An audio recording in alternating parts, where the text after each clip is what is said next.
There are nights when the body is still, but the mind refuses to sleep. Nights when darkness feels less like the absence of light and more like a mirror held up to the soul. In that quiet, a question rises with an almost childlike simplicity. Why does life feel heavier the older we get? We do not always ask it aloud. Often it arrives as a sigh, as a weight behind the ribs, as a sense that even the smallest tasks now require a kind of invisible courage. When we were young, joy seemed to live close to the surface. A small gift could make us radiant. A laugh could carry us for hours. A nap could rinse sorrow clean, as if the heart had a natural reset button. Even disappointment, while sharp, rarely stayed sharp for long. Childhood is not free of pain, but it is often free of prolonged interpretation. Children grieve and then they run. They cry and then they eat. They fall and then they get distracted by a bird. They are not wiser than adults, but their suffering is less layered. Their minds, still uncluttered by complex narratives, do not imprison them as easily. Then time passes. We gather years the way we gather possessions, quietly, steadily, almost without noticing. We gather responsibilities, roles, debts, hopes, disappointments, attachments, reputations. We gather relationships and the obligations that come with them. We gather strategies for survival, plans, precautions, contingencies, until our lives begin to resemble crowded rooms, full of objects we once needed, ideas we once believed, fears we once used as fuel. And then, at some point, often after we have crossed into what people call the second half of life, we touch a truth that is both sad and clarifying. We are not exhausted because life is complicated. We are exhausted because our hearts have become complicated first. This is not a condemnation. It is an observation. The heart becomes complicated the way a river becomes muddy. Not because the water itself is evil, but because too many things have been stirred into it. The mind becomes heavy not only from what happens, but from what we add. Interpretations, rehearsals, judgments, fantasies, regrets, and imagined futures. There is an ancient insight, attributed in spirit to figures like Bodhidharma, echoed in Zen, and mirrored in other contemplative traditions, that suffering is not merely the result of circumstances. Circumstances are the raw material. The mind is the sculptor. Pain may be unavoidable, but suffering is often a second creation. Pain plus resistance, pain plus story, pain plus the insistence that reality should be otherwise. To say this is not to deny the hardships of the world. The world contains loss, injustice, illness, and grief. But it is to recognize something quietly radical. The inner life determines the weight of the outer life. Two people can live through the same storm, and one grows bitter while the other grows deep. Two people can stand in the same rain, and one curses while the other feels the coolness on their skin. The rain does not change. What changes is the relationship to the rain. In adulthood, we begin to suffer not only from events, but from the mind's incessant commentary.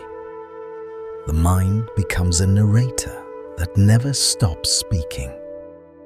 We work while thinking about next year. We eat while worrying about tomorrow. We lie in bed while replaying a conversation from 10 years ago. We smile with friends while secretly calculating what they think of us.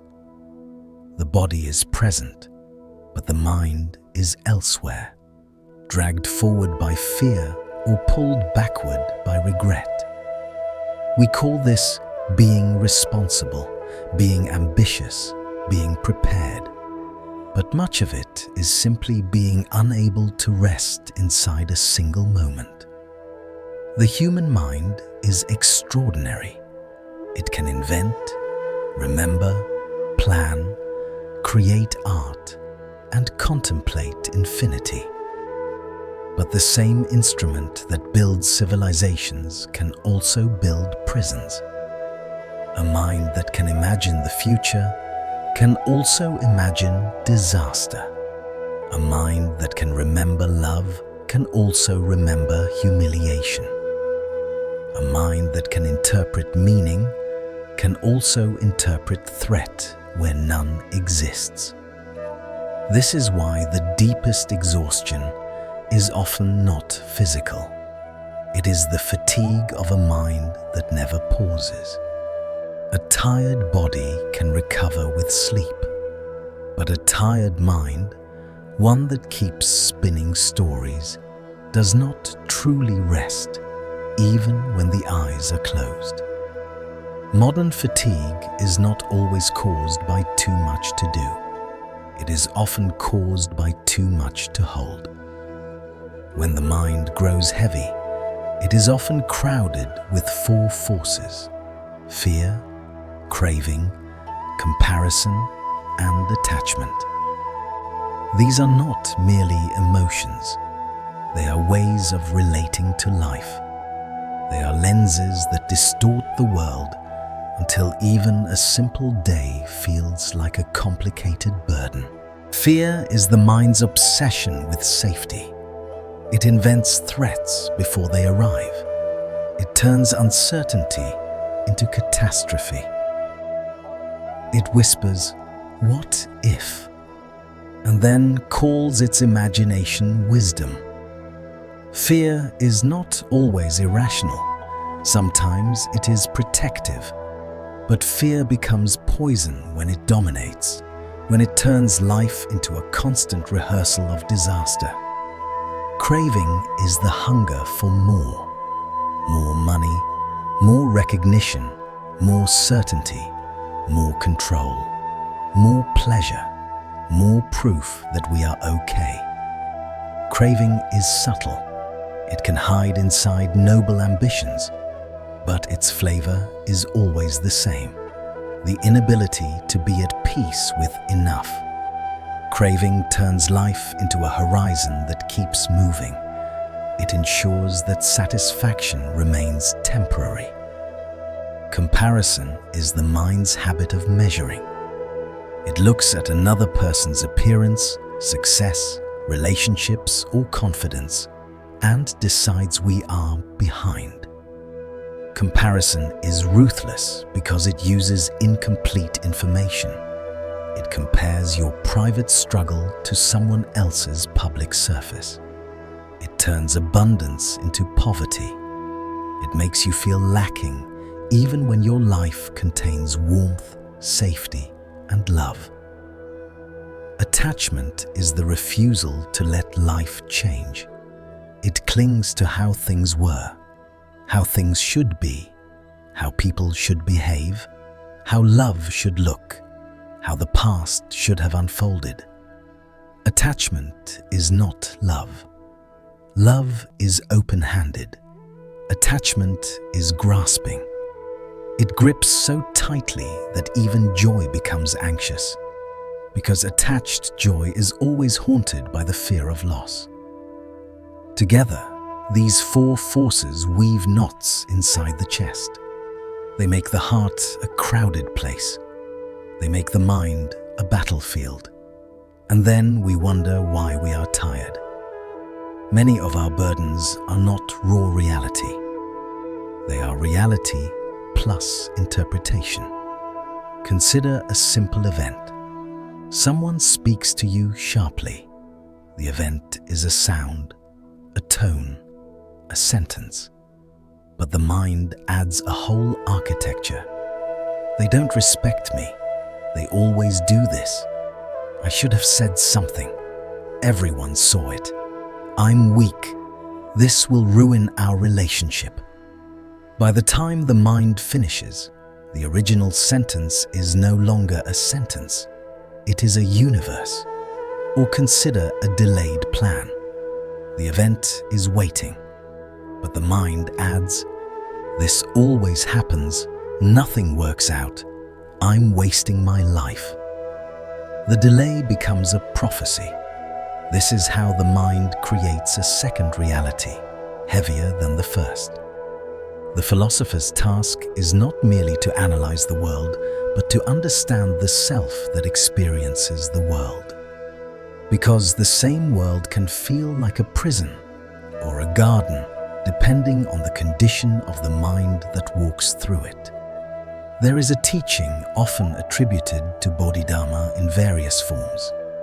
If you want the heart not to suffer, do not hold what creates suffering. It is disarmingly direct. It does not offer complicated strategies.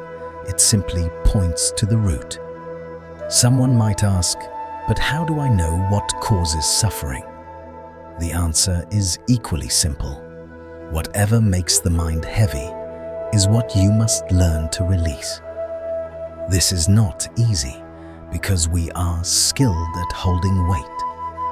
We hold a sentence that wounded us, even though the speaker has long forgotten it.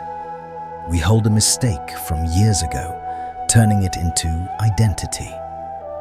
We hold resentments like sacred artifacts, as if they prove our innocence.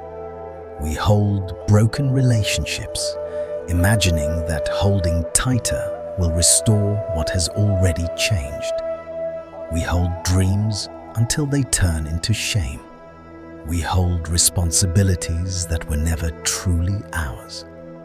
And we hold all this not because it helps, but because we are used to it. Letting go can feel like losing part of ourselves. Sometimes we cling to pain because it is familiar. Sometimes we cling to anger because it feels powerful. Sometimes we cling to worry because we confuse it with love. The mind says, if I stop worrying, something bad will happen. But worry is not protection. It is suffering disguised as diligence. The paradox is this: clinging does not preserve us, it burdens us. Releasing does not erase us, it returns us to ourselves. Think of a room. If it is stuffed with broken furniture and unused objects, there is no space for light or air. The mind is the same. When it is filled with old grievances, anxious predictions, and the need to control everything, peace has nowhere to sit. Many people believe happiness arrives by addition. More money, more achievements, more approval, more certainty, more possessions, more experiences, more proof. But adulthood slowly reveals a bitter irony. Sometimes adding only multiplies anxiety. More to maintain, more to compare, more to protect, more to fear losing, more complexity, more decisions, more identity to defend. The heart's quiet wish to feel light moves farther away. Simplicity is not poverty, it is clarity. It is not the removal of life, but the removal of excess weight. It is making room for what is essential. The path back to a simpler life does not always require dramatic change. Often it begins with three small practices that function like keys. Think less, speak less, compare less. Think less, not because thought is bad, but because unnecessary thought is suffering in disguise. Much of our mental activity is not problem solving. It is rumination, rehearsal, fantasy, and self-trial. The mind replays old scenes, rehearses arguments that may never happen, predicts disasters, and asks endless unanswerable questions. To think less is not to become unintelligent. It is to stop feeding the imagination when it turns into fear.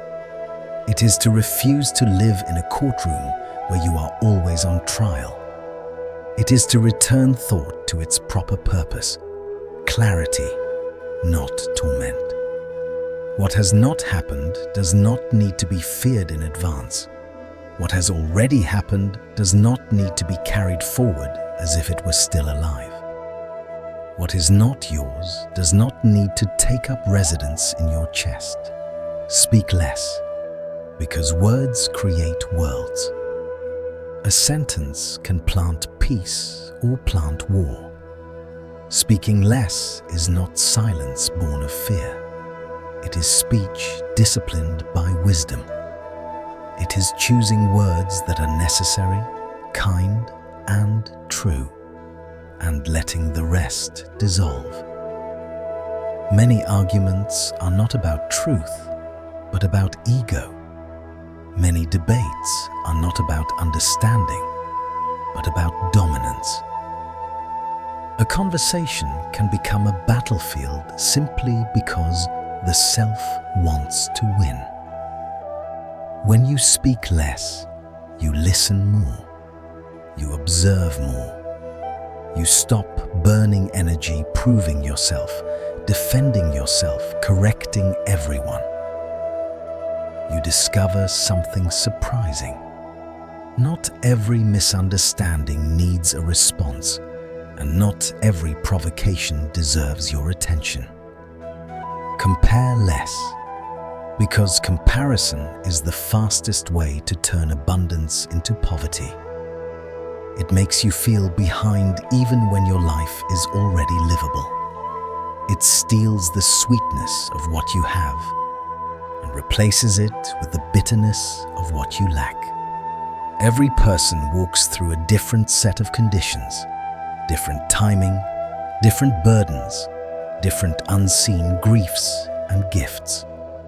The mind's comparing habit ignores this complexity and makes a crude judgment. They are ahead. I am behind. But life is not a race with one finish line. It is an unfolding with many seasons. Comparison is the theft of presence. Think less. Speak less. Compare less. These sound small, but they change the emotional climate of a life. There is another quiet truth. The chaos inside us is often mirrored by the chaos around us. A crowded home can create a crowded mind. A desk overflowing with piles can tug at the nervous system all day. Objects are not just objects. They carry unfinished decisions, memories, anxieties, identities. To own something is to carry, in some small way, the responsibility of maintaining it, storing it, protecting it, and eventually losing it. This is why minimalism, when it is wise, is not an aesthetic. It is a spiritual practice. You do not need to live like an ascetic. You do not need emptiness. You need room. Keep what is useful. Keep what genuinely nourishes you. Release what is excess and what burdens you. As the environment becomes simpler, the nervous system begins to breathe. The mind follows, and the deeper decluttering is internal, releasing old narratives, old loyalties to pain, old identities built on suffering. We easily throw away an old shirt, yet we keep an old wound for years, even when it no longer has meaning except heaviness. The mind, like a room, grows brighter when it is not packed. If work can exhaust the body, relationships can exhaust the soul. Some people enter our lives like sunlight, quietly warming our days. Others arrive like a grey cloud. The closer we stand, the heavier we feel. Yet many of us keep draining ties out of habit, guilt, fear of loneliness, or fear of being judged as cold. We confuse endurance with virtue. We confuse self-abandonment with love. But there is a difficult maturity in learning this. Some relationships are heavy because they are built on constant judgment. Others are heavy because they demand endless giving without reciprocity.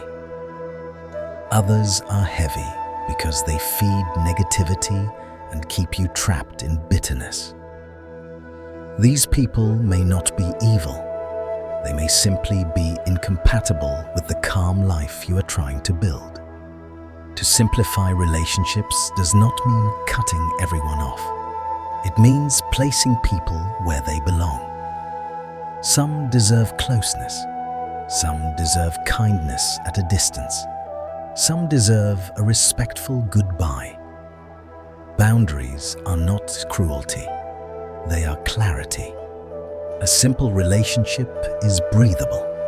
Fewer games, fewer hidden expectations, less mind reading, less emotional debt. It is sincere, respectful, and honest. And if a connection repeatedly makes you smaller, harsher, more anxious, more resentful, that may be a sign, not of loyalty, but of misalignment.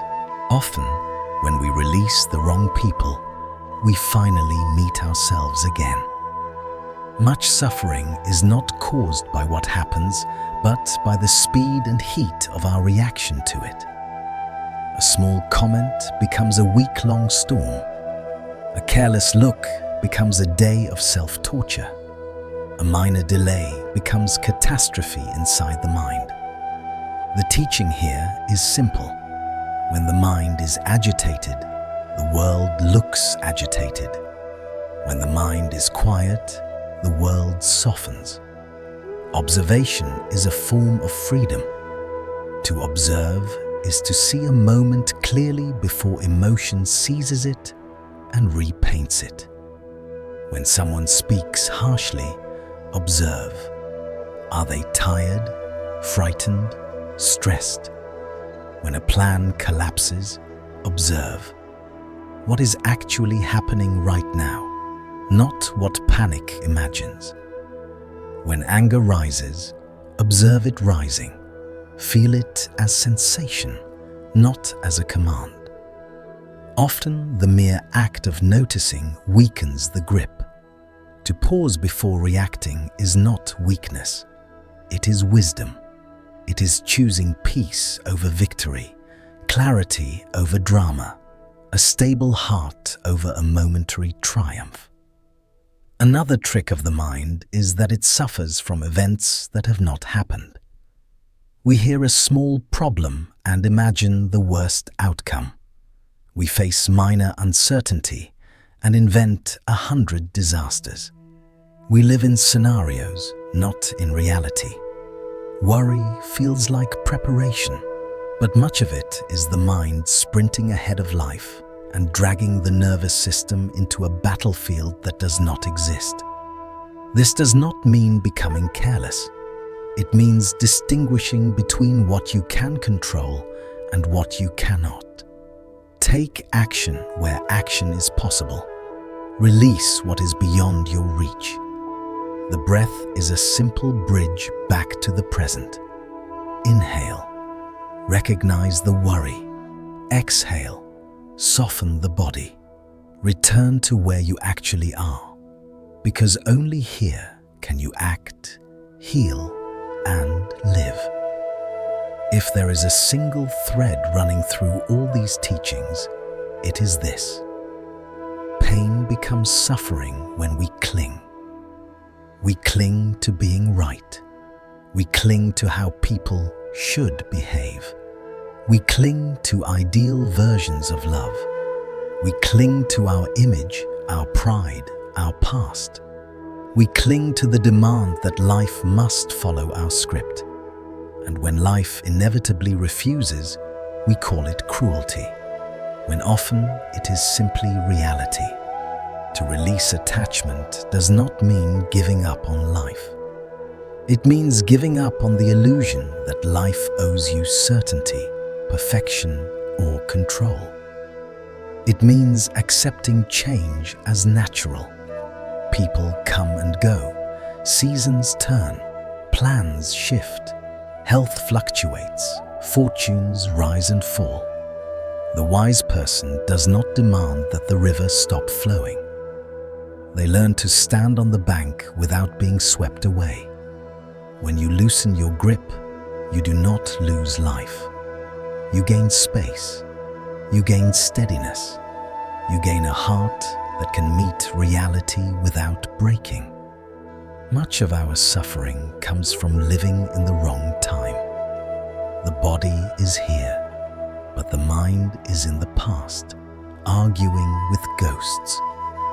Or the mind is in the future, fighting shadows. Meanwhile, the present, the only place where peace can bloom, passes unnoticed. To live simply is to return to here, now. When you eat, eat. When you wash dishes, wash dishes. When you listen, listen. When you love, love fully. Not because this makes you perfect, but because it makes you real. The present is often humble. A quiet meal, a breeze at the window, a cup of tea, the ordinary warmth of someone you care about, a moment of stillness before sleep. These are small, but they are the foundation of happiness. We miss them because we are busy chasing something else. In the end, the world may not become easier, but your way of carrying it can become lighter. A heavy life is often a life overloaded with what you cannot control. Expectations that cannot be met. Relationships that drain rather than nourish. Thoughts that multiply rather than clarify. The path of simplicity is not dramatic. It is quiet. It is the daily art of releasing what does not serve peace and protecting what does. Start small. Do not try to transform your entire life overnight. Transform one corner of it today. Let one unnecessary worry go and return to the breath. Say one less sentence that would have created conflict. Stop comparing your life to someone else's surface. Remove one object that clutters your space and your mind. Step back from one relationship that repeatedly darkens your spirit. Pause one time before reacting and choose observation instead. These are modest actions, but they accumulate into a different inner climate. And that is the real miracle. Not that storms stop coming, but that you no longer lose yourself inside them. Life is not necessarily heavy. It becomes heavy when the heart insists on carrying what it cannot hold. And when you learn to unclench, when you think a little less, speak a little less, compare a little less, cling a little less, you begin to discover a gentler truth. Peace is not something you chase in the distance. Peace is what remains when the mind stops adding unnecessary weight. May you walk more slowly, but more steadily. May you own less of what burdens you and more of what nourishes you. And whenever you feel tired, may you remember, if you return to yourself, right here, right now, you will always find a door back to calm.